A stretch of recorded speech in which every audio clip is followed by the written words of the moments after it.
नमस्कार साथियों, मैं पंकज और आपका अपना YouTube चैनल मैथ्स वन में आपका स्वागत है। दोस्तों, जैसा कि हम शुरू किए हुए हैं कल से वन चैप्टर और वन प्रश्न, ठीक है, उसी को हम आगे बढ़ाते हुए दोस्तों आज शुरू कर रहे हैं इस प्रश्न से, प्रश्न संख्या 6 से, ठीक है दोस्तों। और जो SSC MTS और CHSL और CGL का जो एग्ज़ाम है, ठीक है, उन्हीं को देखते हुए दोस्तों आइए और इस प्रश्न को आप सबसे पहले आप खुद से बनाइए और उसके बाद फिर वीडियो के कमेंट में इसका आंसर लिखिए, ठीक है दोस्तों। तो चलिए शुरू करते हैं पहले प्रश्न से और देखते हैं पहले प्रश्न में क्या कह रहा है। देखिए लिखा हुआ है कि x इंटू जो है -3 है और उसके बाद इस तरह से दिया हुआ है, इसे दोस्तों सॉल्व करना है, ठीक है। देखिए लिखा हुआ है, सबसे पहले आप देखिए दोस्तों यहाँ से होता क्या है कि छोटी ब्रैकेट यहाँ पे कहाँ पे है, देखिए ये लिखा हुआ है ना माइनस में a। सबसे पहले काम करेंगे छोटी ब्रैकेट का, फिर आपका मंझली ब्रैकेट, उसके बाद फिर आपका बड़ी ब्रैकेट, ठीक है।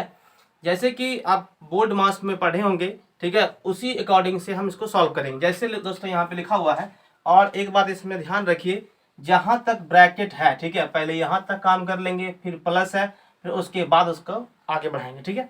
जैसे यहाँ हो गया माइनस माइनस क्या होता है प्लस, और 6 गुना a कितना हो गया 6a, और इसमें गुना कर दे कितना हो गया 18। मतलब आप यहाँ पे लिखेंगे क्या -18a, ठीक है।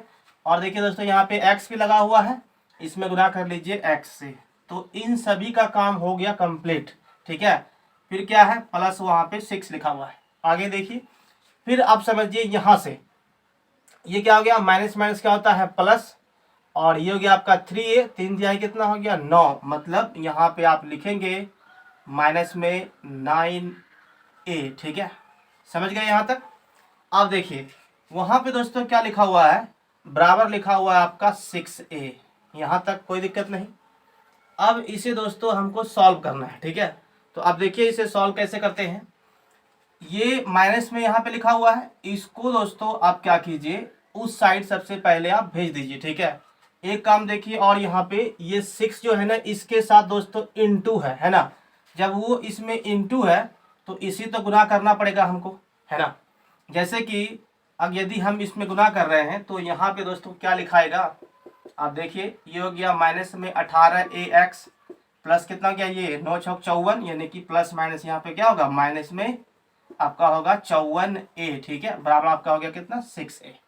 अब इसे सॉल्व कीजिए, इसको उधर भेज दीजिए, मतलब क्या आएगा माइनस में 18ax बराबर हो गया आपका 54 और 6 60, यानी कि 60a, ठीक है। देखिए a से दोस्तों ये a कट जाएगा और x का वैल्यू कितना आ गया, यानी कि 60 बटे माइनस में 18, मतलब 6 दाही 60 और 6 तिया 18, ये कितना आ गया माइनस में 10 बटे 3। तो x का जो दोस्तों वैल्यू आएगा वो क्या आएगा माइनस में 10 बटे 3। यही इस प्रश्न का आंसर है। Option number B is the right.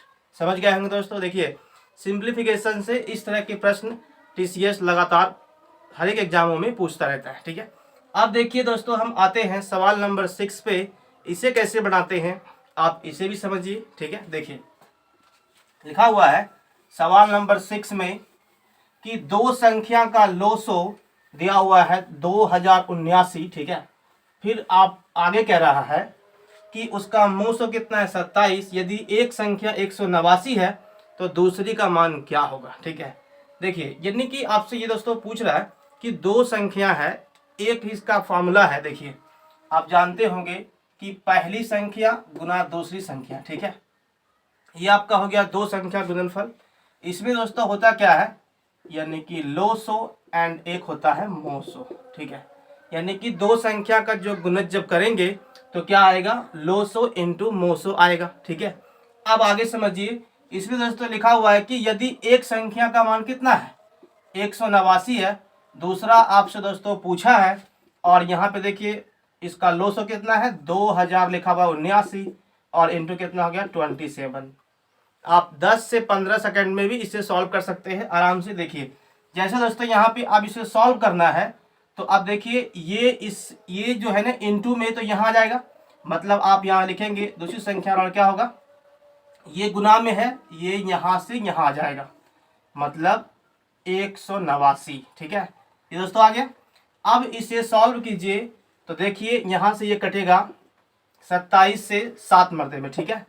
और आप देखिए यहाँ से फिर ये 7 से कटेगा, यानी कि 7 दूना 14, और फिर उसके बाद यहाँ पे आएगा 7 नंबर 63 और 7 49, मतलब कि 297 आपका आंसर है। यानी कि दूसरी संख्या का मान क्या होगा, तो 297, यानी कि option number D is the right. ठीक है दोस्तों, देखिए इस तरह के प्रश्न लगभग हर एक एग्जामों में आता है, आप इसे ध्यान से बनाएंगे। ठीक है, अब देखिए सवाल नंबर आते हैं दोस्तों हम 7 पे। इसे कैसे बनाते हैं आप इसे भी समझिए। ठीक है,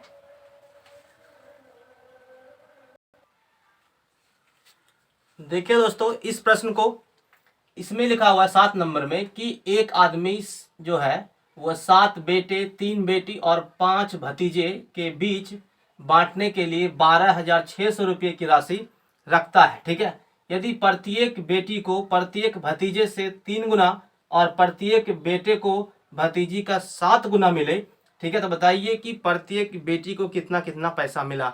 यह सवाल दोस्तों रेशियो एंड प्रोपोर्शन से है। ठीक है, अभी जैसे जैसे लेसन आगे बढ़ता हुआ जाएगा, प्रत्येक लेसन और प्रत्येक सवाल, ठीक है, उसी के अकॉर्डिंग हम रखे हुए हैं। ठीक है दोस्तों, तो आप देखिए इसे सॉल्व कैसे करते हैं। सबसे पहले दोस्तों आप यहाँ समझिए, यहाँ पे 3 आदमी है। ठीक है, एक लिखा हुआ है यहाँ देखिए, एक पहले में दोस्तों यहाँ पे लिखा हुआ है बेटे। ठीक है, आप देखिए फिर यहाँ पे हो गया बेटी। ठीक है, आप यहाँ पे लिखिए, और फिर लिखा हुआ है भतीजे। ठीक है, तो अब इसमें से जैसे दिया हुआ है कि ये 7 है, ये 3 है और ये 5 है, तो वो क्या है, उसकी संख्या दिया हुआ है। ठीक है, लेकिन आपसे आगे देखिए लिखा हुआ यदि प्रत्येक को मतलब प्रत्येक बेटी को भतीजे का 3 गुना, ये सब राशि का अनुपात दिया हुआ है। ठीक है, मतलब ये कहता है कि प्रत्येक बेटी को, ये लिखा हुआ प्रत्येक बेटी को भतीजे का कितना है 3 गुना, और यदि इसको मिलता है x रुपया या फिर इसको मिलता है दोस्तों 1 रुपया, इसको कितना मिलेगा, इसको मिलेगा 3 रुपया। ठीक है, और आगे कह रहा है प्रत्येक बेटे को भतीजे का 7 गुना, प्रत्येक बेटे को इसका कितना मिल रहा है, 7 गुना मिल रहा है, मतलब कि 1 × 7। तो ये क्या गया दोस्तों, ये आपका है राशि। ठीक है, लेकिन आप देखिए जैसे कि इतना रुपये की राशि में बांटना है। ठीक है, तो ये तो राशि का अनुपात है, लेकिन आखिर सब मिला के देखिए 7 आदमी है, 3 मतलब 7 बेटे हैं, 3 बेटी है और 5 भतीजा है। ठीक है, यदि हम यहाँ से दोस्तों देखेंगे कि एक आदमी को कितना मिल रहा है, 7 रुपया मिल रहा है, तो 7 को बेटे हैं। ठीक है, तो उसे कितना पैसा मिलेगा मतलब कि रेशियो में, तो ये आपका आएगा 49 रुपया, 749 हो गया, और 3/3 आपका 9 हो गया, और ये 1 गुना हो गया आपका 5। ठीक है, तो ये कुल धन बट गया। अब देखिए 1260 रुपया है ना, इस सबको सबके बराबर पैसा दिया हुआ है 1260 रुपया। देखिए इसे सॉल्व करेंगे, कितना आएगा, ये 58 और 5 हो गया आपका 63, अनुपात 63 का वैल्यू दिया हुआ है दोस्तों कितना, 12,600। ठीक है, ये दोस्तों कटेगा आपका 200 मरते में, और आपसे दोस्तों पूछा है कि प्रत्येक बेटी का हिस्सा क्या है, तो इसमें गुना आपको नहीं करना है। ठीक है, क्योंकि यहाँ पे 5 गो आदमी है। ठीक, देखिए लिखा हुआ है कि 5 भतीजी, एक को मिल रहा है 1 रुपया के हिसाब से। ठीक है, तो अब देखिए यहाँ पे लिखा हुआ है, यहाँ टोटल 5 को भतीजी है, आपसे मतलब भतीजा है। ठीक है, प्रत्येक का मान आपसे दोस्तों पूछ रहा है, तो आपको गुना करना है इसमें, ना कि करना है इसमें, नहीं तो रॉन्ग आंसर हो जाएगा। देखिए ये कितना आएगा, तो यहाँ पे दोस्तों लिखा हुआ है कि 200, और भतीजे की संख्या कितनी है, 5 दिया हुआ है ना, तो यहाँ से दोस्तों आएगा आपका 7 और 4, रुकिए, प्रत्येक बेटी का हिस्सा पूछा है। ठीक है, सॉरी, तो प्रत्येक बेटी का हिस्सा पूछा है, तो आप गुना करना है इसमें, ना कि इसमें गुना करना है। ठीक है, कितना आएगा, 3 दूना 600 रुपया, यही आपका दोस्तों आंसर है। ठीक है, समझ गए होंगे। देखिए अब मान के चलिए इसका मान पूछेगा, तो इसको मिलता है 200 रुपया, इसको मिलता है आपका कितना प्रत्येक को, इसको 600 रुपया, इसको कितना मिलता है 1400 रुपया। इस तरह से बट गया पैसा, लेकिन पूछेगा कि सबको कितना कितना पैसा मिला टोटल। तो अब देखिए भतीजे की संख्या कितनी है, 5 है, तो इसमें गुना करेंगे, इसको पाँचों को मिला सब मिला के 1000 रुपया, फिर आप गुना कीजिए, इसको 1800 रुपया मिला इसको, फिर इस तरह से गुना कीजिए। ठीक है, तो ऐसे ज्ञात होगा। लेकिन आपसे दोस्तों यहाँ पे पूछा है कि प्रत्येक बेटी को कितना पैसा मिला है, तो आप गुना करेंगे इसमें। ठीक है, क्योंकि यहाँ पे प्रत्येक की संख्या आपको हम लिख दिए हुए हैं कि एक आदमी है और एक आदमी है और जैसे कि यहाँ पे लिखा हुआ है संख्या में, और यहाँ पे लिखा हुआ है आपका टोटल राशि कितना रुपया बन के यहाँ पे आया है। ठीक है, समझ गए होंगे। अब दोस्तों देखिए सवाल नंबर 8 को इसे कैसे बनाते हैं, इसे भी आप समझिए। ठीक है,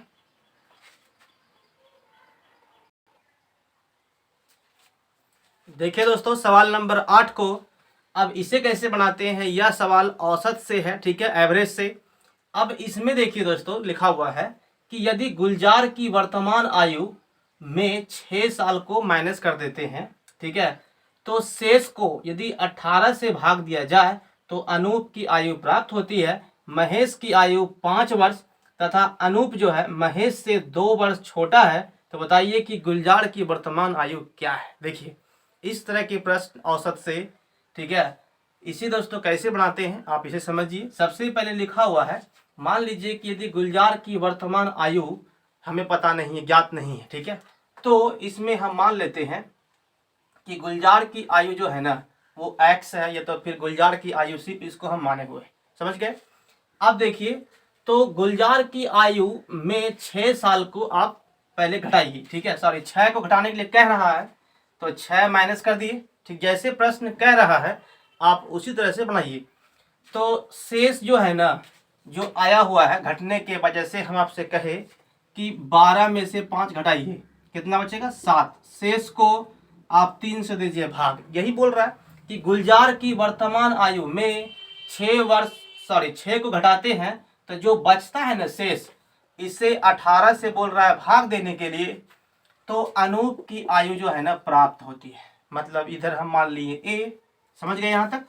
अब देखिए फिर कहता है कि महेश की आयु जो है ना, यहाँ पे लिखा हुआ है महेश की आयु जो है वो 5 वर्ष है, ठीक है। और बोल रहा है कि अनूप जो है, मतलब ये अनूप जो है वो महेश से जो है ना 2 वर्ष क्या है छोटा है, मतलब ये 3 साल का है, ठीक है। आपसे यहाँ देखिए महेश बोल रहा है कि 5 साल का है, तो अनूप जो है इससे 2 साल का छोटा है, मतलब ये 3 साल का होगा। अब दोस्तों यहाँ से पूछा है कि गुलजार की वर्तमान आयु क्या है। देखिए यहाँ पे लिखिए G-6 और ये कितना हो गया 18 बराबर ए का मान कितना है, ए का मान दिया हुआ है 3 वर्ष। इसमें गुना कीजिए तो जी का वैल्यू कितना गया 18 या 54 और प्लस हो गया आपका 6, मतलब आपका 60 वर्ष। गुलजार की आयु कितनी है दोस्तों, तो 60 वर्ष। यही आपका आंसर है, option number A is the right. ठीक है, समझ गए होंगे। यदि वीडियो पसंद आ रहा हो तो कृपया इसे लाइक कीजिए और दोस्तों में शेयर भी कीजिए। अब देखिए दोस्तों लेसन 9 क्वेश्चन नंबर 9, ठीक है।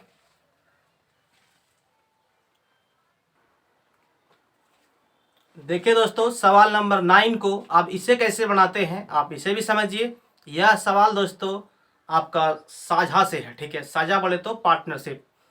अब दोस्तों यहाँ पे लिखा हुआ है कि ए तथा बी ने कुल पूंजी का 1/2 और 1/3 भाग निवेश किया। मतलब कि ए ने 1/2 और बी ने 1/3। जैसे हम कहते हैं कि 2 आदमी है, ठीक है, 2 आदमी बोलता है कि एक वो 2 रुपया कोई लगाता है, कोई लगाता है 4 रुपया, ठीक है। मान लिया जाए कि 1 वर्ष के अंत में आपको 50 रुपया का मतलब प्रॉफिट हो गया, ठीक है। तो अब आपसे पूछता है कि ए को कितना पैसा मिलेगा और बी को कितना पैसा मिलेगा। जैसे देखिए हम मान लेते हैं कि ए और बी है, 2 आदमी है आपके पास, और एक ने 2 रुपया लगाया, एक ने लगाया है 3 रुपया, ठीक है। लेकिन यहाँ पे कह रहा है कि 1 साल के अंत में आपको 50 रुपया का फायदा होता है। मतलब आप लिखिए यहाँ पे 1 साल तो यानी कि 12 महीना, फिर यहाँ पे आप लिखिए 3 गुना 1 वर्ष, ठीक है। तो ये 12 अगर रखते आप तो कट जाता, 1 भी कट ही गया। मतलब 3 और 2 5 अनुपात 5 का मान कितना आया है आपका 10 रुपया आया हुआ है। मतलब कि ए ने जो है दोस्तों आपका 10 दूना 20 रुपया और बी जो है वो कितना मिलेगा 30 रुपया मिलेगा। यदि आप 2 लगाते हैं तो आपको इतना मिलेगा, 3 लगाते हैं तो आपको इतना मिलेगा। इस तरह के सवाल आप पार्टनरशिप में पूछा जाता है। तो आप देखिए इसे कैसे बनाते हैं इसे समझिए। लिखा हुआ है कि ए और बी ने, समझिए ए लिखा हुआ है दोस्तों आपका 1/2, कुल पूंजी हम मान लिए कि 1 रुपया है, 1 रुपया का आधा हिस्सा जैसे किया ना कितना आया 1/2 आया, ठीक है। ठीक, अब बोल रहा है कि 1/3 इसी का कर दीजिए, मतलब कि बी का वैल्यू कितना गया 1/3। यहाँ तक कोई दिक्कत नहीं। आप देखिए फिर बोल रहा है कि शेष भाग सी ने निवेश किया। अब यहां से दोस्तों हमको शेष ज्ञात करना है। पहले आप देखिए बिल्कुल आराम से कि शेष कैसे निकालते हैं। ये दोनों जो आदमी है ये 1/2 प्लस 1/3 पूंजी लगा चुका है, यानी कि इसे आप सॉल्व करेंगे दोस्तों एलसीएम निकालने के बाद। इसमें इससे गुना कीजिए कितना आएगा 3, इसमें गुना कीजिए इससे कितना आएगा 2, 3 और 2 कितना हो गया 5, मतलब 3 दूना नीचे 6। ये आपका होता है भिन्न का जोड़। तो 5/6 इन दोनों ने लगा लिया पैसा को, लेकिन शेष हमसे पूछा है सी कितना लगाएगा। पहले तो हमको जानना पड़ेगा कि सी कितना लगाया है। तो आप देखिए शेष कैसे निकालिएगा, तो कुल कितना था 1 था ना, 1 में इसको कर दीजिए माइनस, निकल जाएगा शेष हिस्सा, यानी कि 6 कम 6 में से गया 5, तो कितना बचेगा 1/6। 1/6 जो है दोस्तों वो कौन लगाएगा, आपका सी लगाएगा। अब कहता है कि वर्ष के अंत में, समझिए यानी कि इसके पास 1 साल 1 साल और 1 साल। तो इसे दोस्तों सबसे पहले आप रेशियो में जो है ना आप निकालिए कि रेशियो में ये क्या बन सकता है। बिल्कुल मतलब फ्रैक्शन में अभी लिखा हुआ, इसको कन्वर्ट कीजिए आप शुद्ध रेशियो में क्या होगा।